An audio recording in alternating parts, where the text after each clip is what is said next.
ನಾನು ಕಳೆದಂತ ವಾರಗಳಿಂದ ತೆಗೆದುಕೊಂಡಿರುವಂತಹ ಒಂದು ಭಾಗ ಸತ್ಯವೇದದಲ್ಲಿ ಭಕ್ತನಾದ ಪೌಲನು ಬರೆಯಲ್ಪಟ್ಟಂತಹ ಪತ್ರಿಕೆಗಳಲ್ಲಿ ಮೊದಲನೆಯ ಪತ್ರಿಕೆಯಾಗಿರುವಂತಹ ಗಲಾತ್ಯದವರಿಗೆ ಬರೆದ ಪತ್ರಿಕೆಯಲ್ಲಿ ಪೀಠಿಗೆ ಮತ್ತು ಪೌಲನ ಪರಿಚಯ, ಪೌಲನ ಪ್ರಸ್ತಾಪನೆ, ಸಮರ್ಪಣೆ ಮತ್ತು ಗಲಾತ್ಯದ ಸಭೆಯವರು ದುರ್ಬೋಧಗಳಿಂದ ತುಂಬಿರುವಾಗ, ಗಲಿಬಿಲಿಯಲ್ಲಿರುವಾಗ ಅವರನ್ನ ಆತ್ಮೀಯವಾಗಿ ನಡೆಸುವುದಕ್ಕೋಸ್ಕರವಾಗಿ, ಆತ್ಮಿಕತೆಯಲ್ಲಿ ಬೆಳೆಸೋದಕ್ಕೋಸ್ಕರವಾಗಿ ಪೌಲನು ಧರ್ಮಶಾಸ್ತ್ರದಿಂದ ಮತ್ತು ಕ್ರಿಸ್ತನ ನಂಬಿಕೆಯಲ್ಲಿ ಹೇಗೆ ಬಲಗೊಳ್ಳಬೇಕು, ಯಾವುದಕ್ಕೆ ನಾವು ದಾಸನಾಗಿರಬೇಕೆಂಬುದಾಗಿ ಪೌಲನು ಗಲಾತ್ಯದ ಸಭೆಯವರಿಗೆ ಹೇಳುವಂತದ್ದು ವಿಷಯಗಳನ್ನು ನಾವು ಕಲಿತಾ ಬಂದಿದ್ದೇವೆ. 5ನೇ ಅಧ್ಯಾಯದಲ್ಲಿ ನಾವು ಈಗಾಗಲೇ 2 ಪಾಠಗಳನ್ನು ಕಲಿತಿದ್ದೇವೆ ಪ್ರಿಯರೇ. 5ನೇ ಅಧ್ಯಾಯದಲ್ಲಿ 5 ಪಾಠಗಳನ್ನು ದೇವರಾತ್ಮನ ಪ್ರೇರೇಪಣೆಯಿಂದ ಸಿದ್ಧ ಮಾಡಿದಾಗ ಈ ದಿನ ಆಕಸ್ಮಿಕವಾಗಿ ಸಿದ್ಧತೆಯಾಗಿದೆ. ಕಳೆದ ಸಾರಿ ನಾವು 2ನೇ ಪಾಠದಲ್ಲಿ ಕಲಿತಿರುವಂತದ್ದು ಸತ್ಯಕ್ಕೆ ವಿಧೇಯರಾಗಿ ನಡೆದುಕೊಳ್ಳಬೇಕು. ಸತ್ಯಕ್ಕೆ ವಿಧೇಯರಾಗಿ ನಡೆದುಕೊಂಡಂತ ಕೆಲವು ವಿಷಯಗಳನ್ನು ನಾವು ಸಾಕ್ಷಿಗಳಾಗಿ ನಾವು ಧ್ಯಾನ ಮಾಡ್ತಾ ಬಂದೆವು. ರಾಹಾಬಳು, ಸಮರಳು ಮತ್ತು ಸುಂಕದವನು. ಹೀಗೆ ಸತ್ಯಕ್ಕೆ ವಿಧೇಯರಾಗಿ ನಡೆದುಕೊಳ್ಳುವುದು ದೇವಚನರ ಒಂದು ಕರ್ತವ್ಯ. ವಿಧೇಯತೆಯಲ್ಲಿರುವಂತದ್ದು ಶಾಂತರು, ನಿರ್ಮಲ ಚಿತ್ತರು, ನಿರ್ದೋಷಿಗಳೆಂಬುದಾಗಿ ನಾವು ಕಲಿತಾ ಬಂದೆವು. ಈ ದಿನ ಅದೇ 5ನೇ ಅಧ್ಯಾಯದ 3ನೇ ಭಾಗಕ್ಕೆ ನಾವು ಹೋಗುವಾಗ 5ನೇ ಅಧ್ಯಾಯದ 13ರಿಂದ 15 ತನಕ 3ನೇ ಭಾಗವಾಗಿ ವಿಭಾಗಿಸುವಾಗ ಆ ಒಂದು ಭಾಗಕ್ಕೆ ಕೊಟ್ಟಂತ ಹೆಸರು ಸ್ವಾತಂತ್ರ್ಯ ಹೊಂದಿದವರು ಒಬ್ಬರಿಗೊಬ್ಬರು ಸೇವೆ ಮಾಡಿ. ಈ ಸ್ವಾತಂತ್ರ್ಯ ಹೊಂದಿದಂತವರು ಹೇಗೆ ಸೇವೆ ಮಾಡಬೇಕೆಂಬುದಾಗಿ ಭಕ್ತನಾದ ಪೌಲನು 13, 14, 15 ವಾಕ್ಯದಲ್ಲಿ ನೋಡುವಾಗ ಗಲಾತ್ಯದವರಿಗೆ ಬರೆದ ಪತ್ರಿಕೆಯ 5ನೇ ಅಧ್ಯಾಯದ 13ನೇ ವಚನ ನಾವು ಓದಿಕೊಳ್ಳೋಣ. ಸಹೋದರರೇ, ನೀವು ಸ್ವತಂತ್ರರಾಗಿರಬೇಕೆಂದು ದೇವರು ನಿಮ್ಮನ್ನು ಕರೆದನು. ಆದರೆ ನಿಮಗಿರುವ ಸ್ವಾತಂತ್ರ್ಯವನ್ನು ಶರೀರಾಧೀನ ಸ್ವಭಾವಕ್ಕೆ ಆಸ್ಪದವಾಗಿ ಬಳಸದೆ ಪ್ರೀತಿಯಿಂದ ಒಬ್ಬರಿಗೊಬ್ಬರು ಸೇವೆ ಮಾಡಿರಿ. ನಿನ್ನ ನೆರೆಯವನನ್ನು ನಿನ್ನಂತೆಯೇ ಪ್ರೀತಿಸು ಎಂಬ ಒಂದೇ ಮಾತಿನಲ್ಲಿ ಧರ್ಮಶಾಸ್ತ್ರಗಳು ಅಡಕವಾಗಿದೆ. ಆದರೆ ನೀವು ಒಬ್ಬರನ್ನೊಬ್ಬರು ಕಚ್ಚಿ ಹರಕೊಂಡು ನಂಬುವವರಾದರೆ ಒಬ್ಬರಿಂದೊಬ್ಬರು ನಾಶವಾದಿರಿ ನೋಡಿರಿ. ಕರ್ತನ ಸ್ತೋತ್ರ ಉಂಟಾಗಲಿ ಪ್ರಿಯರೇ. ದೇವರು ಈಗಾಗಲೇ ವಾಕ್ಯ ಸಂದೇಶಕ್ಕೋಸ್ಕರವಾಗಿ ಹಿರಿಯರು ಪ್ರಾರ್ಥನೆ ಮಾಡಿದ್ರಿಂದ ದೇವರ ಒಂದು ವಾಕ್ಯವನ್ನು ಆಶೀರ್ವದಿಸಲಿ. ನಾವು ಕಲಿಯುವುದಕ್ಕಿರುವಂತಹ ಈ ಒಂದು ಸಂದೇಶದಲ್ಲಿ ಸ್ವಾತಂತ್ರ್ಯವನ್ನ ಹೊಂದಿದಂತವರು, ಕ್ರಿಸ್ತನ ರಕ್ತದಲ್ಲಿ ತೊಳೆಯಲ್ಪಟ್ಟು ಬಿಡುಗಡೆ ಆದಂತವರು, ರಕ್ಷಿಸಲ್ಪಟ್ಟಂತವರು ಒಬ್ಬರಿಗೊಬ್ಬರು ಸೇವೆ ಮಾಡಿರಿ ಎಂಬುದಾಗಿ ಹೇಳುವಂತ ಈ 3 ಪದಗಳಲ್ಲಿ 2 ವಿಷಯಗಳು ಒಂದೇ ಪದ 2 ಸಾರಿ ಬರೆಯಲ್ಪಟ್ಟಿರುವಾಗ ಈ ದಿನ ಆ ಒಂದು ವಾಕ್ಯವನ್ನ ಕಲಿಯೋದಕ್ಕೆ ಕರ್ತನ ಆತ್ಮನ ಸಿದ್ಧನಾಗಿದೆ. ಅದು ವಾಕ್ಯ ಎನ್ನುವುದನ್ನು ಗಮನಿಸುವಾಗ ಪ್ರಿಯರೇ, 13ನೇ ವಾಕ್ಯದಲ್ಲಿ ಬಂದಿರುವಂತಹ ಕೊನೆ ಭಾಗ ಶರೀರಾಧೀನ ಸ್ವಭಾವಕ್ಕೆ ಆಸ್ಪದವಾಗಿ ಬಳಸದೆ ಪ್ರೀತಿಯಿಂದ ಒಬ್ಬರಿಗೊಬ್ಬರು ಸೇವೆ ಮಾಡಿರಿ.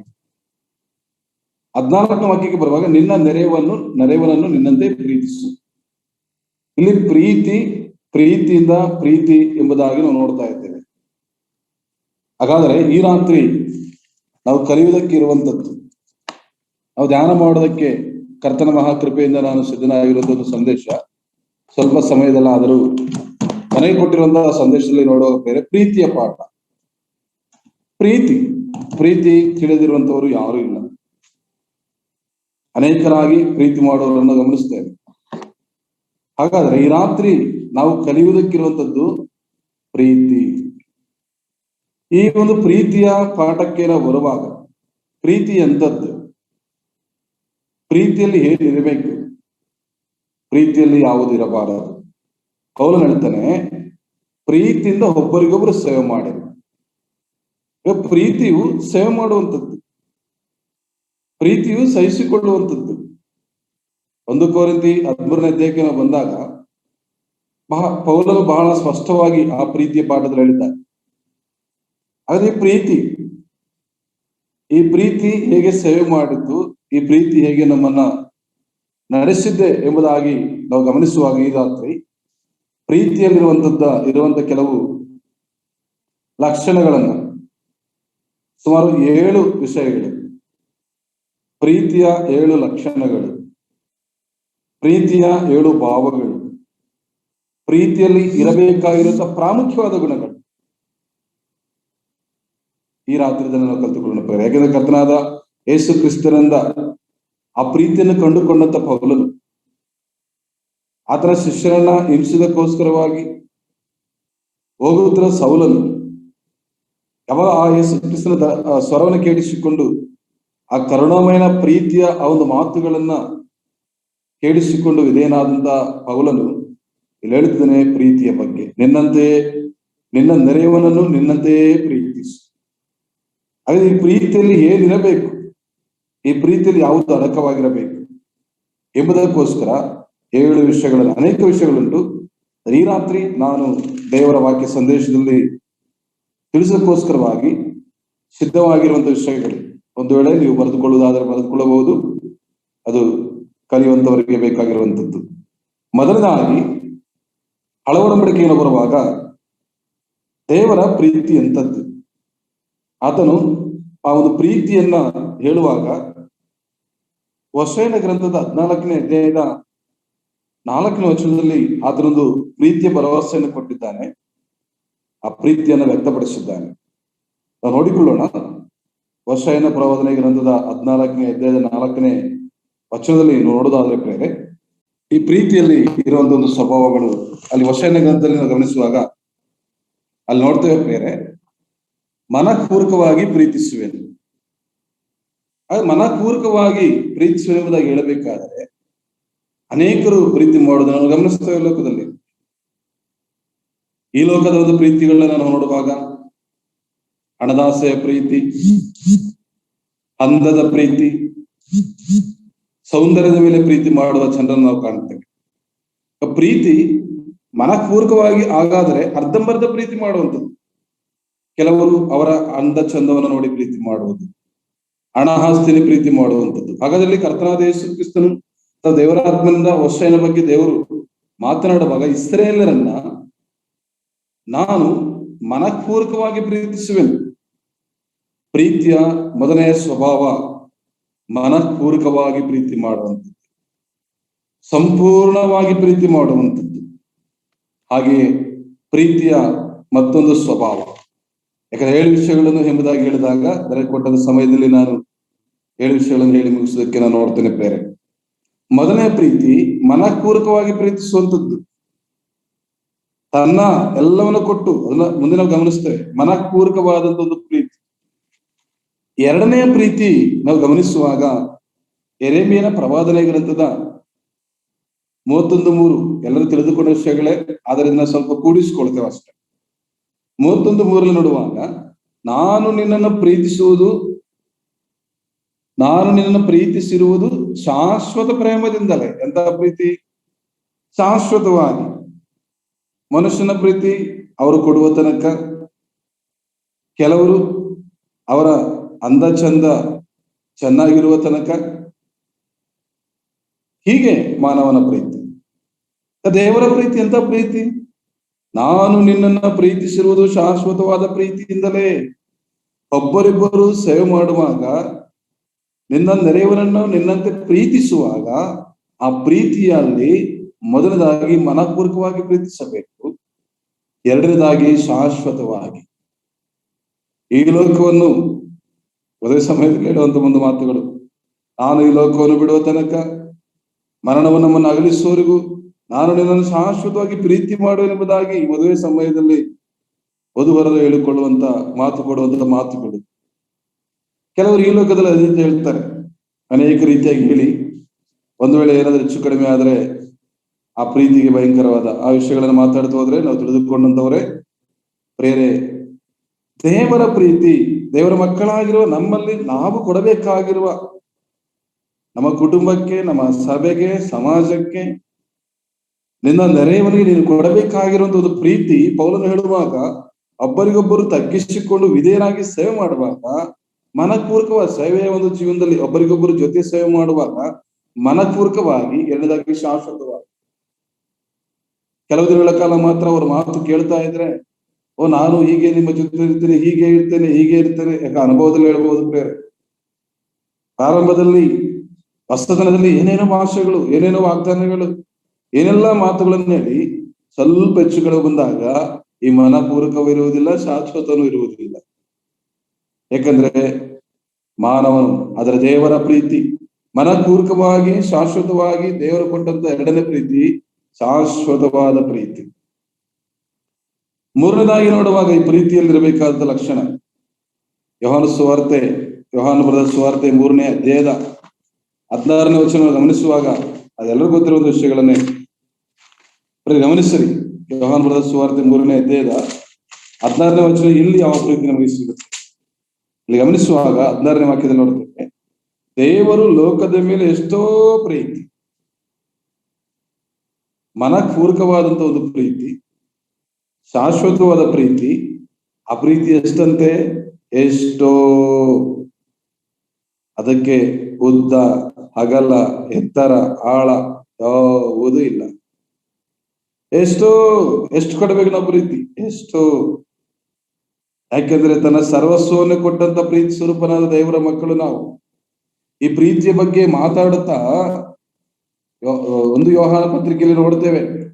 ಆಮೇಲೆ ನಾವು ಒಂದು ಯೋಹಾನ ಪತ್ರಿಕೆ 3ನೇ ಅಧ್ಯಾಯ ನೋಡುವಾಗ, ದೇವರ ಮಕ್ಕಳು ಎಂಬುದಾಗಿ ಹೇಳಿಸಿಕೊಳ್ಳುವುದಾದರೆ ಆತನೆಂತಹ ಪ್ರೀತಿ ಮಾಡಿದ್ರೆ, ಮನಪೂರ್ವಕವಾಗಿ ನಮ್ಮನ್ನ ಪ್ರೀತಿಸಿದ್ದಾನೆ ಮತ್ತು ಶಾಶ್ವತವಾಗಿ ನಮ್ಮನ್ನ ಪ್ರೀತಿಸಿದ್ದಾನೆ. ಆತನ ಪ್ರೀತಿ ಎಷ್ಟೋ ಅಪಾರವಾಗಿರುವಂತ ಒಂದು ಪ್ರೀತಿ. ಈ ಪ್ರೀತಿಯನ್ನು ಹೊಂದಿಕೊಂಡಂತ ನಾವುಗಳು ಆ ಪ್ರೀತಿ ಇನ್ನೂ ಎಷ್ಟು? ಎಫೆಸಿ 2:4 ನೋಡುವಾಗ 4ನೇ ಪ್ರೀತಿ, ಮನಪೂರ್ವಕವಾದ ಪ್ರೀತಿ, ಶಾಶ್ವತವಾದ ಪ್ರೀತಿ, ಎಷ್ಟೋ ಪ್ರೀತಿ. 4ನೇ ಪ್ರೀತಿ ಗಮನಿಸೋಣ. ಎಫೆಸರಿಗೆ ಬರೆದ ಪತ್ರಿಕೆ 2ನೇ ಅಧ್ಯಾಯದ 4ನೇ ವಚನ ಹೀಗೆ ಹೇಳುತ್ತದೆ, ಆದರೆ ಕರುಣಾನಿಧಿಯಾಗಿರುವ ದೇವರು ನಮ್ಮ ಮೇಲೆ ಮಹಾಪ್ರೀತಿಯನ್ನಿಟ್ಟು. ಇಲ್ಲಿ ಗಮನಿಸುವಾಗ ಪ್ರೇರೆ, ಇದೆಂತ ಪ್ರೀತಿ? ಮಹಾಪ್ರೀತಿ. ನೋಡಿ ಪ್ರೇರೆ, ಮಹಾಪ್ರೀತಿ. ಈ ಪ್ರೀತಿಗೆ ಅಳತೆ ಇರಬಾರದು, ಈ ಪ್ರೀತಿಯಲ್ಲಿ ಕೊರತೆ ಇರಬಾರದು, ಈ ಪ್ರೀತಿಗೆ ಅಡಚಣೆ ಇರಬಾರದು, ಈ ಪ್ರೀತಿಗೆ ಯಾವ ವಿರೋಧಗಳಿರಬಾರದು. ಅದು ಆ ಪ್ರೀತಿಯಿಂದ ಒಬ್ಬರನ್ನೊಬ್ಬರು ಸಹಿಸಿಕೊಂಡು ಪ್ರೀತಿಸಿ. ಗಲತ್ಯದವರೇ, ಗಲತ್ಯ ಸಭೆಯವರೇ, ನೀವು ಯಾವ ದುರ್ಬೋಧನೆಗೆ ಒಳಪಟ್ಟು ಸುನ್ನತಿ ದಾಸತ್ವವನ್ನು ನೀವು ತಿಳಿದುಕೊಂಡವರಾಗಿ ಅದಕ್ಕೆ ನೀವು ದಾಸರಾಗಿರದೆ ಸ್ವತಂತ್ರರಾಗಿ ಕರ್ತನಾದ ಯೇಸು ಕ್ರಿಸ್ತನ ಕಲ್ವರಿ ಶಿಲುಬೆಯ ಮರಣದಿಂದ, ಆ ಶಿಲುಬೆಯಲ್ಲಿ ಸುರಿಸಲ್ಪಟ್ಟ ರಕ್ತದಿಂದ ಕರೆಯಲ್ಪಟ್ಟವರಾದ ಕಾರಣ ನಿಮಗಿರೋ ಸ್ವತಂತ್ರವನ್ನ ದಾಸತ್ವಕ್ಕೆ ಮಾರಿಕೊಳ್ಳದೆ ಅವಿಧತ್ವಕ್ಕೆ ದಾಸರಾಗದೆ ನೀವು ಒಬ್ಬರನ್ನೊಬ್ಬರು ಪ್ರೀತಿಸಿಕೊಂಡು ಸಹಿಸಿಕೊಂಡು ಪ್ರೀತಿಸಿರಿ ಎಂಬುದಾಗಿ ಹೇಳಿದಂತ ಆ ಪ್ರೀತಿಯ ಭಾವನೆಗಳನ್ನ ನಾವು ಗಮನಿಸುವಾಗ ಶರೀರದೀನ ಸ್ವಭಾವಕ್ಕೆ ಆಸ್ಪದವಾಗಿ ಬಳಸಬಾರದು. ಪ್ರೀತಿನ ಬಳಸದೆ ಪ್ರೀತಿಯಿಂದ ಒಬ್ಬರಿಗೊಬ್ಬರು ಸೇವೆ ಮಾಡಿ, ಆ ಸೇವೆಯಲ್ಲಿ, ಆ ಜೊತೆ ಸೇವೆಯಲ್ಲಿ ಒಂದು ಸಭೆ ಹಿರಿಯರಾಗಿ, ಸಭೆಯ ಸೇವಕರಾಗಿ, ದೇವಜನರಾಗಿರುವ ನಾವುಗಳು ಸಭೆಯಲ್ಲಿ ಇರುವ ದೇವಜನರಿಗೆ ಸಭಾ ಹಿರಿಯನು ಕೊಡಬೇಕಾಗಿರುವ ಪ್ರೀತಿ, ಸಭಾ ಸೇವಕರು ಕೊಡಬೇಕಾದ ಪ್ರೀತಿ, ದೇವರ ಮಕ್ಕಳಾಗಿ ಸಭಾ ಸೇವಕರನ್ನ ಹಿರಿಯರನ್ನ ಗೌರವಿಸುವ, ಅಂದ್ರೆ ಒಬ್ಬರಿಗೊಬ್ಬರು ನಾವು ಕೊಡಬೇಕಾಗಿರುವ ಪ್ರೀತಿಯಲ್ಲಿ ಪ್ರೇರೆ ಕೆಲವು ಸರಿ ನೋಡ್ತೇವೆ, ಅವರಿಗೆ ತಕ್ಕಂತ ವಾಕ್ಯಗಳನ್ನು ಮಾತ್ರ ಸೇವಕರು ಹೇಳಿದ್ರೆ ನಮ್ಮ ಸೇವಕರು, ನಮ್ಮ ಸಭಾ ಹಿರಿಯರು ಇಂತ ಹೀಗೆ ಹೀಗೆ ಹೀಗೆ ವರ್ಣಿಸ್ತಾ ಹೋಗ್ತಾರೆ.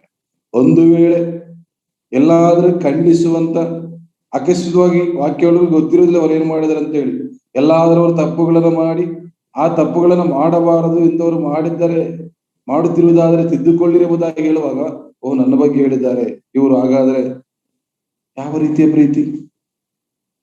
ಅನೇಕ ಸಾರಿ ನನ್ನ ಸಂದೇಶದಲ್ಲಿ ನಾನು ಹೇಳುವಾಗ, ಸುವಾರ್ತೆಯಲ್ಲಿ, ಸಭೆಯಲ್ಲಿ, ನಮ್ಮ ಕರ್ತನಾದ ಯೇಸು ಕ್ರಿಸ್ತನು ಯೆರೂಸಲೇಮಿನ ಬೀದಿಯಲ್ಲಿ ಆ ಕತ್ತೆಯ ಮೇಲೆ ಸವಾರಿ ಮಾಡುತ್ತಿರುವಾಗ, ಅದೇ ಕರ್ತನಾದ ಯೇಸು ಕ್ರಿಸ್ತನು ಯೆರೂಸಲೇಮಿನ ಬೀದಿಗಳಲ್ಲಿ ಶಿಲುಬೆಯನ್ನು ಹೊತ್ತುಕೊಂಡು ನಡೆಯುವಾಗ, ಸವಾರಿ ಮಾಡುವಾಗ ಅಲ್ಲಿ ಜನರು ಖರ್ಜೂರದ ಗರಿಗಳನ್ನು ತೆಗೆದುಕೊಂಡು ದಾವೀದ ಕುಮಾರನಿಗೆ ಹೋಸನ್ನ ಜಯ ಜಯ ಇಲ್ಲಿ ಹೊಗಳುತ್ತಿದ್ದಾರೆ. ಅದೇ ಯೇಸು ಕ್ರಿಸ್ತನ ಶಿಲುಬೆಯನ್ನು ಎತ್ತುಕೊಂಡು ಹೋಗುವಾಗ ಹೊಗಳುತ್ತಿದ್ದಾರೆ. ಹೊಗಳುವಾಗ ಇದ್ದಂತ ಒಂದೇ ಪ್ರೀತಿ ನನ್ನ ಯೇಸುವಿನ. ಅದೆಂತ ಪ್ರೀತಿ? ಮನಪೂರ್ವಕವಾದ ಪ್ರೀತಿ, ಶಾಶ್ವತ ಪ್ರೀತಿ, ಎಷ್ಟೋ ಪ್ರೀತಿ, ಮಹಾ ಪ್ರೀತಿ. 5ನೇ ಪ್ರೀತಿಗೆ ನಾವು ಬರೋಣ ಪ್ರೇರೆ. 5ನೇ ಪ್ರೀತಿಯನ್ನ ನಾವು ಗಮನಿಸುವಾಗ ಆ ಪ್ರೀತಿ ಎಂದದ್ದು ಯೋಹಾನ ಬರೆದ 1ನೇ ಪತ್ರಿಕೆ 4ನೇ ಅಧ್ಯಾಯ 8ರಿಂದ 10 ತನಕ ನಾವು ಗಮನಿಸುವಾಗ, ಯೋಹಾನನು ಬರೆದಂತ 1ನೇ ಪತ್ರಿಕೆ 4ನೇ ಅಧ್ಯಾಯದ ಇಲ್ಲಿ ಎಂತ ಪ್ರೀತಿ, 4ನೇ ಅಧ್ಯಾಯದ 8ರಿಂದ 10ಕ್ಕೆ ಗಮನಿಸುವಾಗ, ಯಾಕೆಂದ್ರೆ ದೇವರು ಪ್ರೀತಿ ಸ್ವರೂಪಿ, ದೇವರು ತನ್ನ ಒಬ್ಬನೇ ಮಗನನ್ನು ನಾವು ಆತನ ಮೂಲಕ ಜೀವಿಸುವುದಕ್ಕಾಗಿ ಲೋಕಕ್ಕೆ ಕಳಿಸಿಕೊಟ್ಟಿದ್ದರಲ್ಲಿಯೇ ದೇವರ ಪ್ರೀತಿ ನಮ್ಮಲ್ಲಿ ಪ್ರತ್ಯಕ್ಷವಾಗಿದೆ. ನಾವು ದೇವರನ್ನ ಪ್ರೀತಿಸಿದ್ರಲ್ಲಿ ಅಲ್ಲ, ಆತನು ನಮ್ಮನ್ನ ಪ್ರೀತಿಸಿ ನಮ್ಮ ಪಾಪ ನಿವಾರಣಾರ್ಥವಾಗಿ ತನ್ನ ಮಗನನ್ನು ಕಳಿಸಿಕೊಟ್ಟಿದ್ದರಲ್ಲಿಯೇ ಪ್ರೀತಿಯ ನಿಜ ಗುಣವು ತೋರಿ ಬರುತ್ತದೆ. ಇಲ್ಲಿ ನಾವು ತಿಳಿದುಕೊಳ್ಳುವಂಥದ್ದು ಪಾಪ ನಿವಾರಣೆ ಮಾಡುವಂತ ಪ್ರೀತಿ, ನಿವಾರಿಸುವಂಥದ್ದು. ಕೊರತೆ ಇದ್ದರೆ ಕಷ್ಟ, ಆ ಪ್ರೀತಿಯು ನಿವಾರಣೆ ಮಾಡುವಂಥದ್ದು.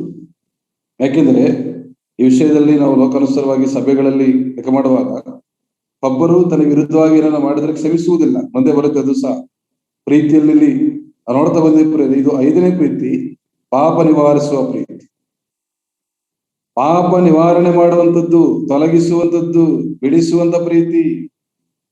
ಎಂತ ಪ್ರೀತಿ ನಮ್ಮಲ್ಲಿದೆ. ಅನೇಕರು ಹೇಳ್ತಾರೆ, ಒಂದು ಕನ್ನಡದಲ್ಲಿ ಹಾಡಿದೆ, ಪ್ರೀತಿ ಪ್ರೀತಿ ಎಂದು ಹುಡುಕಲು ನಿಜವಾದ ಪ್ರೀತಿ ಇಲ್ಲ, ನಿನ್ ಪ್ರೀತಿಯೇ ನನಗೆ ಸಾಕಯ್ಯ. ಎಷ್ಟೊಂದು ಬೇರೇನು ಬೇಡ ಎಸೆಯ, ನಿಜವಾದ ಪ್ರೀತಿ.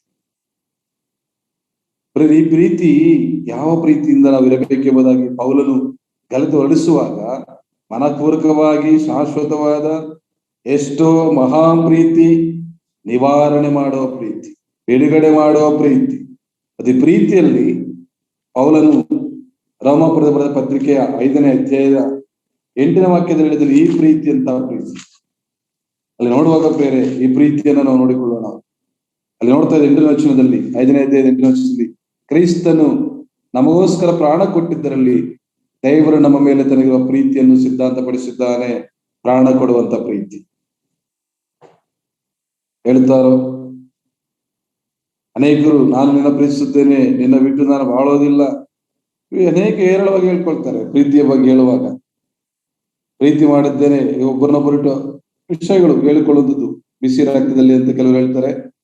ಪ್ರಾರಂಭದ ಪ್ರೀತಿಯಲ್ಲಿ ಹೀಗೆ ಹೇಳಿಕೊಳ್ಳುವಂಥದ್ದು, ಆದರೆ ಬರ್ತಾ ಬರ್ತಾ ಆ ಪ್ರೀತಿಯು ಬಿಟ್ಟು ಬಿಡುವಂಥದ್ದು. ಈ ಪ್ರೀತಿ ಎಂತದ್ದಾಗಿದೆ? ಪ್ರಾಣ ಕೊಡುವಂತ ಪ್ರೀತಿ.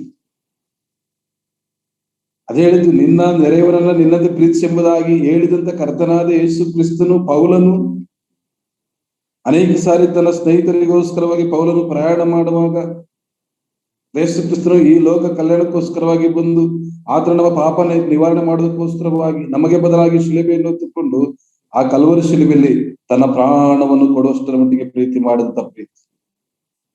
ಈ ಪ್ರೀತಿಯಿಂದ ನಾವು ಹೊಂದಿಕೊಳ್ಳಬೇಕು. ಈ ಪ್ರೀತಿಯನ್ನು ನಾವು ಹೊಂದಿಕೊಳ್ಳುವರಾಗಿ, ಈ ಪ್ರೀತಿ ಪಡೆದವರಾಗಿ, ಈ ಪ್ರೀತಿಯನ್ನು ಅನುಸರಿಸುವರಾಗಿ, ಈ ಪ್ರೀತಿಗೆ ವಿಧೇಯರಾಗಿ ಒಬ್ಬರಿಗೊಬ್ಬರು ಸೇವೆ ಮಾಡುವಂಥದ್ದು, ಒಬ್ಬರಿಗೋಸ್ಕರೊಬ್ಬರು ಪ್ರಾರ್ಥನೆ ಮಾಡುವಂಥದ್ದು, ಒಬ್ಬರ ಮತ್ತೊಬ್ಬರ ಕಷ್ಟ ಸುಖಗಳಲ್ಲಿ ಭಾಗಿಯಾಗಿ ಅದನ್ನು ನಿವಾರಣೆ ಮಾಡುವಂಥದ್ದು. ತಮ್ಮ ಕೈಲಾಷ್ಟು ಮಟ್ಟಿಗೆ ಪ್ರೇರೆ ಯಾವ ಪ್ರೀತಿ ನಮ್ಮಲ್ಲಿ ಇದೆ, ಹೇಗೆ ನಾವು ಪ್ರೀತಿ ಮಾಡುತ್ತಿದ್ದೇವೆ? ಹಾಗಾದ್ರೆ ಪ್ರೀತಿದು ಪ್ರಾಣ ಕೊಟ್ಟಂತ ಪ್ರೀತಿ. 7ನೆಯ ಒಂದು ವಿಷಯಕ್ಕೆ ನಾವು ಗಮನಿಸೋಣ. ನಾನು ಹೇಳಿದ 7 ಪ್ರೀತಿಗಳು ಎಂಬುದಾಗಿ ಯೋಹಾನ ಬರೆದಂತ 1ನೇ ಪತ್ರಿಕೆ 2ನೇ ಅಧ್ಯಾಯದ 12ನೇ ವಾಕ್ಯ ನಾವು ಗಮನಿಸುವಾಗ, ಯೋಹಾನ ಬರೆದಂತ 1ನೇ ಪತ್ರಿಕೆ 2ನೇ ಅಧ್ಯಾಯದ 12ನೇ ವಚನವನ್ನ ನಾವು ಗಮನಿಸುವುದಾದ್ರೆ ನಾವು ನೋಡಿಕೊಳ್ಳೋಣ. ಅಲ್ಲಿ ಇನ್ನೊಂದು ಪ್ರೀತಿ ನಮಗೆ ಸಿಗುತ್ತದೆ. ಈ ಪ್ರೀತಿ ಈ ಎಲ್ಲಾ ಪ್ರೀತಿಗಳಿಗೆ ಬೇಕಾಗಿರುವಂತ ಪ್ರೀತಿ. ಇಲ್ಲಿ ಸಿಗುವಂತ ಈ ಪ್ರೀತಿ ನಮ್ಮಲ್ಲಿ ಇರಲಿಲ್ಲ ಅಂದ್ರೆ ಇವ್ಯಾವುದು ಕೊಡೋದಕ್ಕೆ ಸಾಧ್ಯನೇ ಇಲ್ಲ. ಯಾವಾಗ ನಮ್ಮಲ್ಲಿ ಇರುತ್ತದ, ಪ್ರಿಯರಾದ ಮಕ್ಕಳೇ, ಕ್ರಿಸ್ತನ ಹೆಸರು ನಿಮಿತ್ತ ನಿಮ್ಮ ಪಾಪಗಳು ಕ್ಷಮಿಸಲ್ಪಟ್ಟಿರುವುದರಿಂದ ನಿಮಗೆ ಬರೆಯುತ್ತೇನೆ. ಹಾಗಾದ್ರೆ ಕ್ಷಮಿಸುವಂತ ಪ್ರೀತಿ, ಕ್ಷಮಿಸುವಂತ ಪ್ರೀತಿ, ಕರುಣಿಸುವಂತ ಪ್ರೀತಿ. ಯಾಕೆಂದ್ರೆ ಕರ್ತನಾದ ಯೇಸು ಕ್ರಿಸ್ತನು ನಮ್ಮ ಮೇಲೆ ಇದ್ದಂತ, ದಾವೀದ ಹೇಳ್ತಾನೆ, ದೇವರ ಮುಂದೆ ನಿಲ್ಲುವುದಕ್ಕೂ ಆತನ ಎದುರು ಕಣ್ಣೆತ್ತಿ ನೋಡುವುದಕ್ಕೂ ಯಾವ ಯೋಗ್ಯತೆ ಇಲ್ಲದ ನಮ್ಮ ಮೇಲೆ ಇದ್ದಂತ ಸಾವಿರಾರು ಪಾಪದ ಭಾರವನ್ನ ಆತನು ಹೊತ್ತುಕೊಂಡು ನಮಗೋಸ್ಕರ ಶಿಲುಬೆಯಲ್ಲಿ ಪ್ರಾಣವನ್ನು ಕೊಟ್ಟಾಗ, ಆ ಕರ್ತನಾದ ಯೇಸು ಕ್ರಿಸ್ತನ ಮುಂದೆ ಹೋಗಿ, ಕರ್ತನಾದ ಯೇಸು ಸ್ವಾಮಿ, ನಾನು ಪಾಪಿ ಎಂದು ತಿಳಿದುಕೊಂಡಿದ್ದೇನೆ, ನನ್ನ ಪಾಪಕ್ಕಾಗಿ ಪರಲೋಕವನ್ನ ಬಿಟ್ಟು ಭೂಮಿಗೆ ಬಂದು ಅನೇಕ ಅದ್ಭುತಗಳನ್ನು ಮಾಡಿ ನನ್ನ ಪಾಪದ ಸಾಲವನ್ನ ತೀರಿಸಿದ್ದಿ. ನಾನು ಇರಬೇಕಾಗಿರುವಂತ ಆ ಮಧ್ಯದ ಶಿಲುಬೆ, ಆ ಇಬ್ಬರ ನಡುವೆ ಇರಬೇಕಾಗಿರುವಂತ ಆ ಶಿಲುಬೆ ನನ್ನದಾಗಿತ್ತು.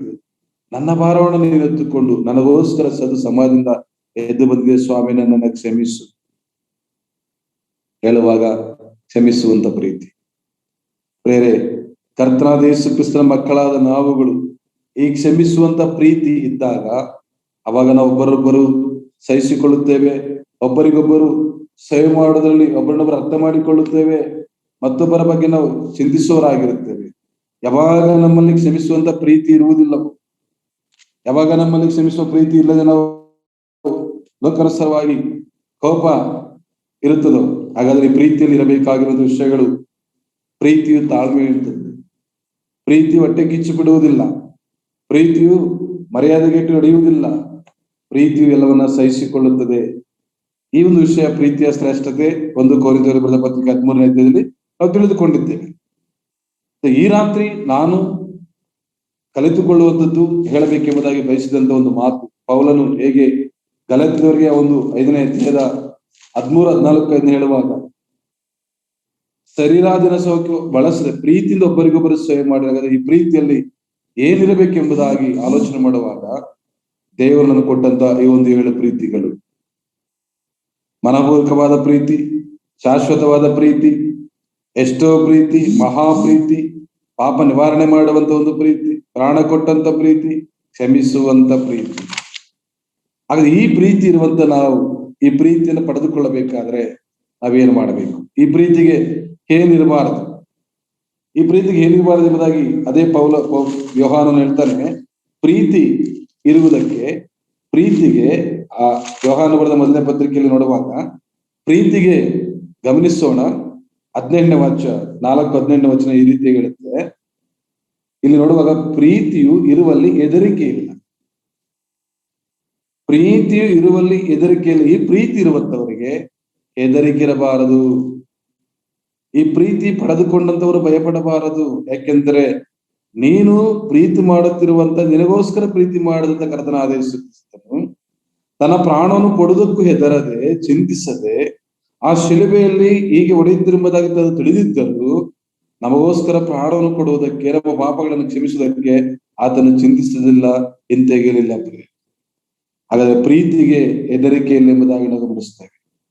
ಈ ಪ್ರೀತಿಗೆ ನಾಚಿಕೆ ಇಲ್ಲ, ಈ ಪ್ರೀತಿಯು ಚಿಂತಿಸುವುದಿಲ್ಲ. ಹಾಗಾದ್ರೆ ಪ್ರೇರೆ, ಈ ಪ್ರೀತಿಯ ಬಗ್ಗೆ ನಾವು ಆಲೋಚನೆ ಮಾಡಿಕೊಳ್ಳುವಾಗ ನಾವೇನ್ ಮಾಡಬೇಕು ಎಂಬುದಾಗಿ ಕೊನೆಯದಾಗಿ ನಾನು ನೋಡುವಾಗ ಪ್ರೇರೆ, ಅನೇಕ ವಿಷಯಗಳುಂಟು. ಪ್ರೀತಿ ಇರಬೇಕಾದ್ರೆ ಅವನ ಸುವಾರ್ತೆ 14-15 ಆತನ ಆಜ್ಞೆಗಳನ್ನ ಕೈಕೊಂಡು ನಡೆಯಬೇಕೆಂಬುದಾಗಿ ನೋಡ್ತೇವೆ. ಹಾಗಾದ್ರೆ ಈ ಪ್ರೀತಿಗೆ ಹೆದರಿಕೆ ಇರಬಾರದು. ಈ ಪ್ರೀತಿ ಪಡೆದುಕೊಂಡಂತ ನಾವುಗಳು ಏನ್ ಮಾಡಬೇಕು? ಭಕ್ತದ ಪೌಲನು ಎಫೆಸರಿಗೆ ಬರೆದ ಪತ್ರಿಕೆ 3ನೇ ಅಧ್ಯಾಯ 16-19 ತನಕ ಹೇಳುವಾಗ, ಎಫೆಸರಿಗೆ ಬರೆದ ಪತ್ರಿಕೆ 3ನೇ ಅಧ್ಯಾಯದ 16ನೇ ವಾಕ್ಯದಲ್ಲಿ ನಾವು ಗಮನಿಸೋಣ. ನೀವು ದೇವರಾತ್ಮನ ಮೂಲಕ ಅಂತರ್ಯದಲ್ಲಿ ವಿಶೇಷ ಬಲ ಹೊಂದಿದವರಾಗುವ ಹಾಗೆಯೂ, ಕ್ರಿಸ್ತರು ನಿಮ್ಮ ನಂಬಿಕೆಯ ಮೂಲಕ ನಿಮ್ಮ ಹೃದಯಗಳಲ್ಲಿ ವಾಸ ಮಾಡುವ ಹಾಗೆಯೂ ಆತನು ತನ್ನ ಮಹಿಮಾತಿಶಯ ಪ್ರಕಾರ ಅನುಗ್ರಹಿಸಲಿ. ನೀವು ದೇವರ ಪ್ರೀತಿಯಲ್ಲಿ ನೆಲೆಗೊಂಡು, ಈ 7 ಪ್ರೀತಿಗಳು ನಮ್ಮಲ್ಲಿ ಬರಬೇಕಾದರೆ, ಈ ಪ್ರೀತಿಯನ್ನು ನಾವು ಅನುಸರಿಸಬೇಕಾದರೆ, ಈ ಪ್ರೀತಿಯನ್ನು ನಾವು ಕೈಗೊಂಡು ನಡಬೇಕಾದರೆ, ಮೊದಲು ನಾವು ಯಾವುದರಲ್ಲಿ ನೆಲೆಗೊಳ್ಳಬೇಕು? ಪೌಲನು ಹೇಳ್ತಿದ್ದಾನೆ, ನೀವು ದೇವರ ಪ್ರೀತಿಯಲ್ಲಿ ನೆಲೆಗೊಂಡು, ಆಮೇಲೆ ಏನ್ ಮಾಡ್ಬೇಕಂತೆ? ನಿಂತು. ತದನಂತರ ಅಗಲ ಯಾವುದು? ದೇವರ ಪ್ರೀತಿಯಲ್ಲಿ ನಿಂತು, ಕರ್ತನಾದ ಯೇಸು ಕ್ರಿಸ್ತನ ಪ್ರೀತಿಯನ್ನು ನಾವು ಧರಿಸಿಕೊಂಡು, ಅದರ ಅಗಲ, ಉದ್ದ, ಎತ್ತರ, ಆಳ ಎಷ್ಟೆಂಬುದನ್ನ ಗ್ರಹಿಸಬೇಕು. ಈ 7 ಪ್ರೀತಿಗಳು ಸುಮ್ಮನೆ ಬರುವುದಿಲ್ಲ. 7 ಪ್ರೀತಿಗಳು, ಇನ್ನು ಅನೇಕ ಪ್ರೀತಿಗಳು.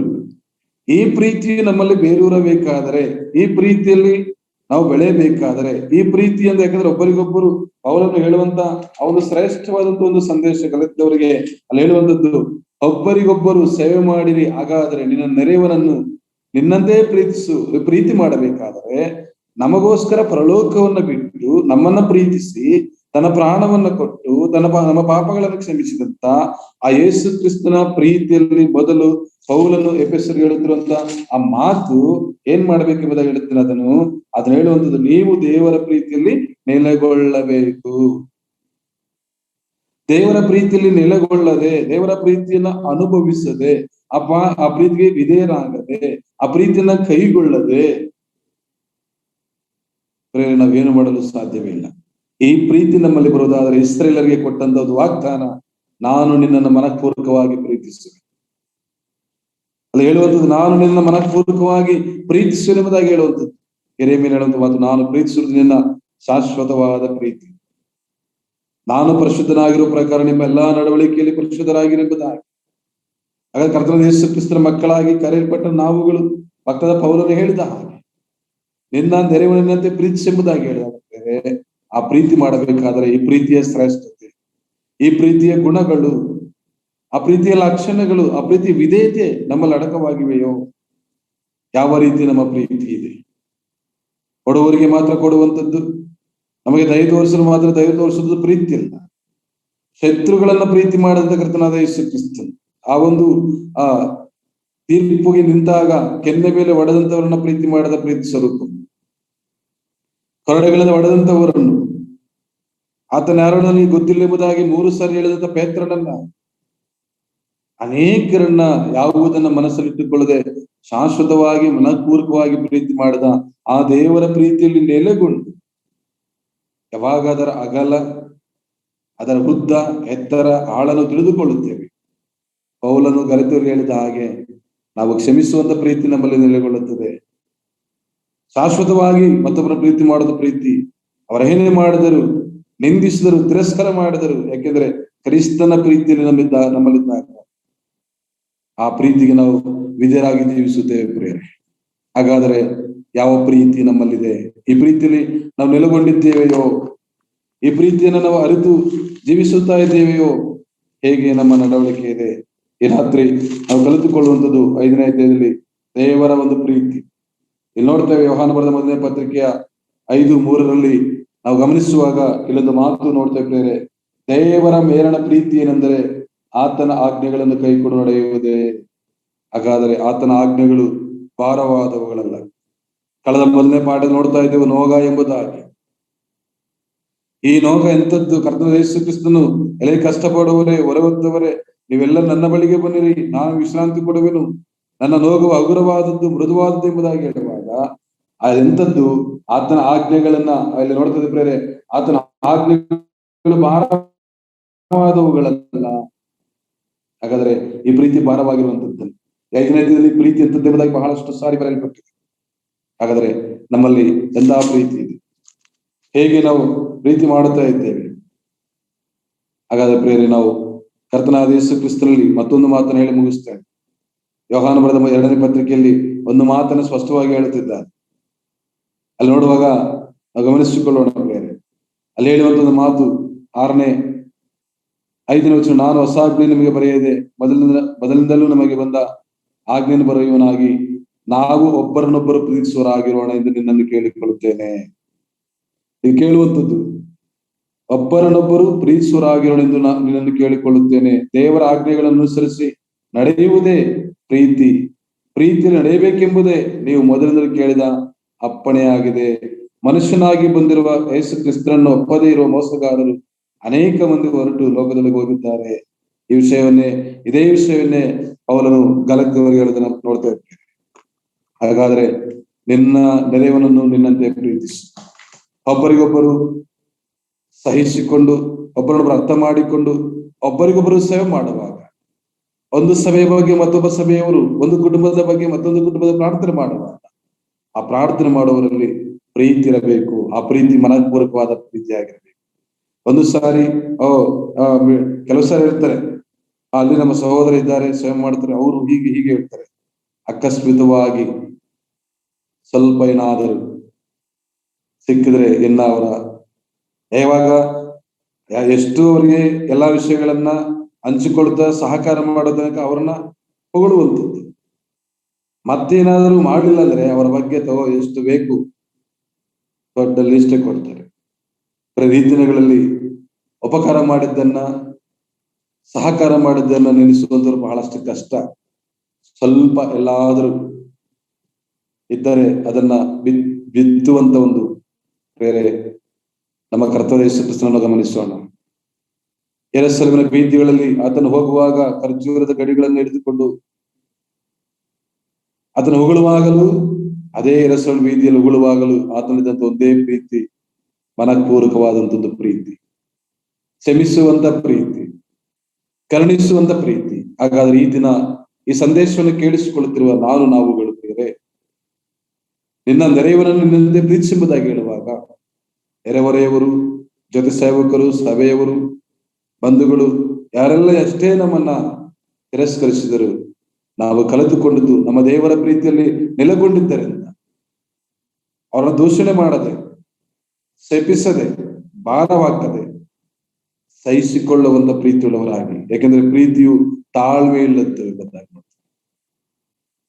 ಬಹು ತಾಳ್ಮೆ ಇಲ್ಲದ್ದು. ಅಂತಹ ತಾಳ್ಮೆಯುಳ್ಳ ಪ್ರೀತಿ ನಮ್ಮ ಕರ್ತನಾದ ಯೇಸು ಕ್ರಿಸ್ತನ ಪ್ರೀತಿ, ಕಲ್ವರಿಯ ಪ್ರೀತಿ. ಆ ಪ್ರೀತಿಯಿಂದ ಕರೆಯಲ್ಪಟ್ಟಿದ್ದೇವೆಯೋ, ಆ ಪ್ರೀತಿಯಲ್ಲಿ ನಾವು ಕನಿಕರಿಸಲ್ಪಟ್ಟಿದ್ದೇವೆಯೋ, ಆ ಪ್ರೀತಿಯುಳ್ಳವರಾಗಿ ಜೀವಿಸೋಣ.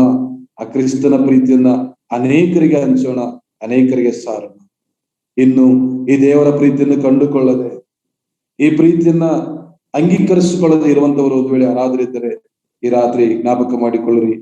ನಾವೆಲ್ಲರೂ ಪಾಪಿಗಳಾಗಿ, ನಾವೆಲ್ಲರೂ ಸಹ ಭಕ್ತಿಹೀನರಾಗಿ, ಬಲಹೀನರಾಗಿ ದಾರಿ ತಪ್ಪಿ ಹೋಗುತ್ತಿರುವಾಗ ತನ್ನ ಸ್ವರೂಪದಲ್ಲಿ ತನ್ನ ಹೋಲಿಕೆಯಲ್ಲಿ ಉಂಟು ಮಾಡಿದ ಕರ್ತ ನಮ್ಮೆಲ್ಲರನ್ನ ಪ್ರೀತಿಸಿ 2020 ವರ್ಷಗಳಿಂದ ಭೂಲೋಕಕ್ಕೆ ಮನುಷ್ಯನಾಗಿ ಬಂದು ತನ್ನ ಪ್ರಾಣವನ್ನು ಕೊಡುವಷ್ಟರ ಮಟ್ಟಿಗೆ ಪ್ರೀತಿ ಮಾಡಿದ, ತನ್ನ ರಕ್ತವನ್ನು ಸುರಿಸುವಷ್ಟರ ಮಟ್ಟಿಗೆ ಪ್ರೀತಿ ಮಾಡಿ, ಆ ರಕ್ತದಲ್ಲಿ ನಮ್ಮ ದೋಷಗಳನ್ನ, ನಮ್ಮ ಪಾಪಗಳನ್ನ, ನಮ್ಮ ಪಾಪದ ಸಾಲವನ್ನು ತಗೊಂಡು ತೀರಿಸಿದ್ದ ಯೇಸು ಕ್ರಿಸ್ತನ ಪ್ರೀತಿಯನ್ನ, ಆ ಶಿಲುಬೆ ಮರಣವನ್ನ ನೀನು ನೋಡಿ, ಕೇಳಿ, ನಂಬಿ ರಕ್ಷಣೆ ಹೊಂದಿದರೆ ಆ ಪ್ರೀತಿಯು ನಿನ್ನಲ್ಲಿ ನೆಲೆಗೊಳ್ಳುತ್ತದೆ.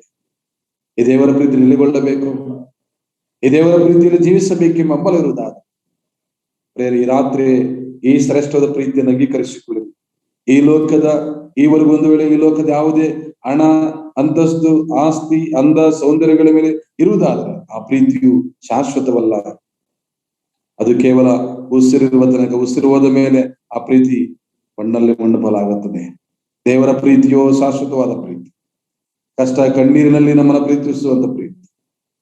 ಈ ಪ್ರೀತಿಯನ್ನು ಪಡೆದುಕೊಂಡು ಆ ಕರ್ತನ ಬರುವ ತನಕ, ಈ ಲೋಕ ನಿತ್ತಲ್ಪಡ ತನಕ 123ನೇ ಕೀರ್ತನೆ, ನಾನು ಖಂಡಿತ ಪರ್ವತಗಳ ಕಡೆಗೆ, ನಾನು ಖಂಡಿತ ಪರಲೋಕದ ಕಡೆಗೆ ನೋಡುತ್ತೇನೆ ಎಂಬುದಾಗಿ ಹೇಳಿದ ಆ ಕರ್ತನ ಕಡೆಗೆ ನೋಡುತ್ತಾ ನಮ್ಮ ಕಣ್ಣುಗಳನ್ನು ಆತನನ್ನೇ, ಪರಲೋಕದಲ್ಲಿ ಆಸನ ಆಗಿರುವ ಆತನೇ ನನ್ನ ಕಣ್ಣುಗಳನ್ನ ನಿನ್ನ ಕಡೆಗೆ ಎತ್ತಿದ್ದೇನೆ ಎಂಬುದಾಗಿ ಕೀರ್ತನೆಗಾರನ ಹೇಳಿದ ಹಾಗೆ ನಮ್ಮ ಯಾತ್ರೆ, ನಮ್ಮ ಕಣ್ಣುಗಳನ್ನ, ನಮ್ಮ ಹೃದಯವನ್ನ ಆತನಲ್ಲಿ ಇಟ್ಟುಕೊಂಡು, ಆತನ ಎಲ್ಲಿಗೊಂಡು ಆ ಪ್ರೀತಿಯನ್ನು ಹೊಂದಿದವರಾಗಿ ಜೀವಿಸೋಣ. ಈ ಪ್ರೀತಿಗೆ ನಾವು ದಾಸರಾಗೋಣ.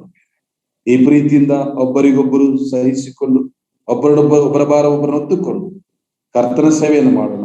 ಗಲಿಬಿಲಿಗೆ ಒಳಗಾಗದೆ, ದುರ್ಬೋಧನೆಗೆ ಒಳಗಾಗದೆ, ಈ ಲೋಕದಲ್ಲಿ ಹೇಳಿಕೊಡುವಂತ ಕರ್ತನ ವಾಕ್ಯಕ್ಕೆ ವಿರುದ್ಧವಾಗಿರುವಂತ ಬೋಧನೆಗೆ ಒಳಗಾಗದೆ, ಸತ್ಯ ಬೋಧನೆ, ಕ್ರಮವಾದ ಬೋಧನೆ, ಶ್ರೇಷ್ಠವಾದಂತ ಬೋಧನೆಯಲ್ಲಿ ನಿಂತುಕೊಂಡವರಾಗಿ ಕರ್ತನ ಮಹಿಮೆಗಾಗಿ ಜೀವಿಸೋಣ. ಕರ್ತನ ಮಹಾಕೃಪೆ ನಮ್ಮೆಲ್ಲರ ಸಂಕಟದಲ್ಲಿ. ಕರ್ತನ ತಾನೇ ಒಂದು ವಾಕ್ಯವನ್ನ ಆಶೀರ್ವದಿಸಲಿ.